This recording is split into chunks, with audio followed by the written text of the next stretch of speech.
business, we are already working on the Jan Vishwas Bill 2.0. Further, states will be incentivized for implementation of the business reforms, action plans, and digitalization.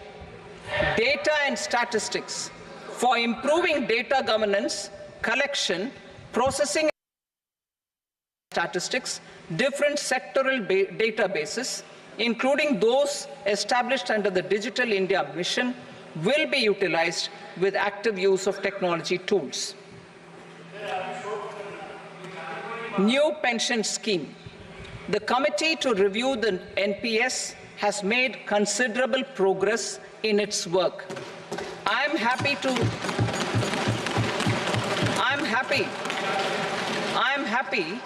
that the staff side of the National Council of the Joint Consultative Machinery for Central Government Employees has taken a constructive approach. A solution will be evolved which addresses the relevant issues while maintaining fiscal prudence to protect the common citizens. Budget estimates for 24-25. For the year 24-25, total receipts other than borrowings and the total expenditure are estimated at 32.07 lakh crore rupees and 48.21 lakh crore rupees respectively. The net tax receipts are estimated at 25.83 lakh crore rupees. The fiscal deficit is estimated at 4.9% of the GDP. The gross and the net market borrowings through dated securities during 24-25 are estimated at 14.01 lakh crore rupees and 11.63 lakh crore rupees respectively. Both will be less than that in 23-24. The fiscal consolidation path announced by me in 2021 has served our economy very well, and we aim to reach the deficit below 4.5% next year. The government is committed to staying the course.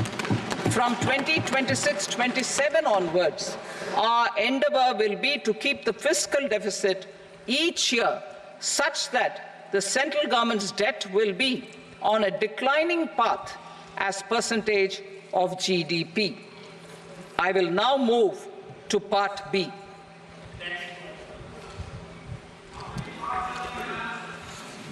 Indirect taxes. Sir, I start with GST. It has decreased tax incidence on the common man, reduced compliance burden and logistics cost for trade and industry, and enhanced revenues of the central and the state governments. It is a success of vast proportions.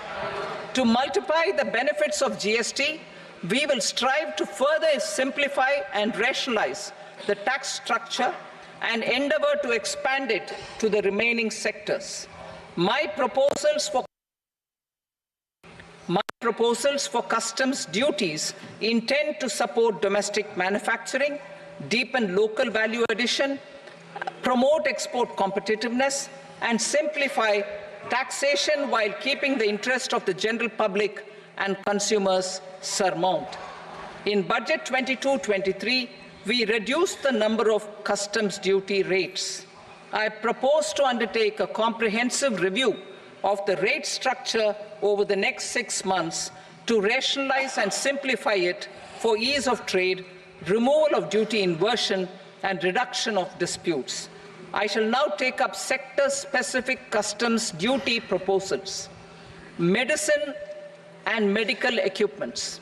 To provide relief to cancer patients, I propose to fully exempt 3 more medicines from customs duties.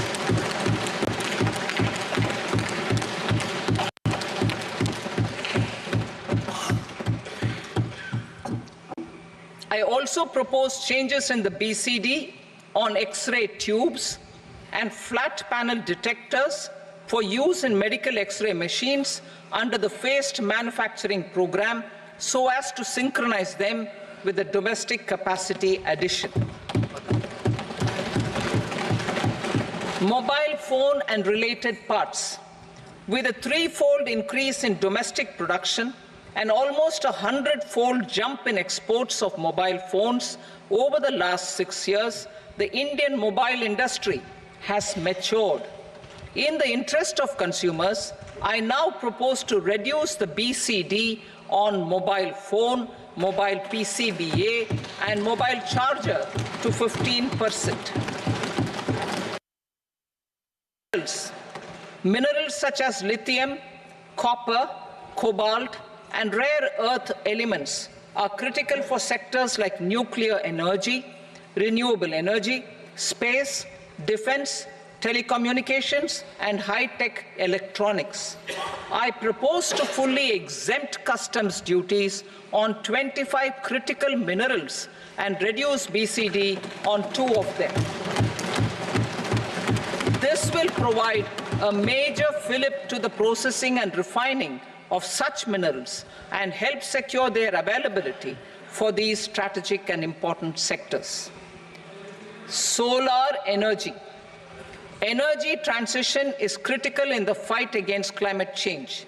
To support energy transition, I propose to expand the list of exempted capital goods for use in the manufacture of solar cells and panels in the country.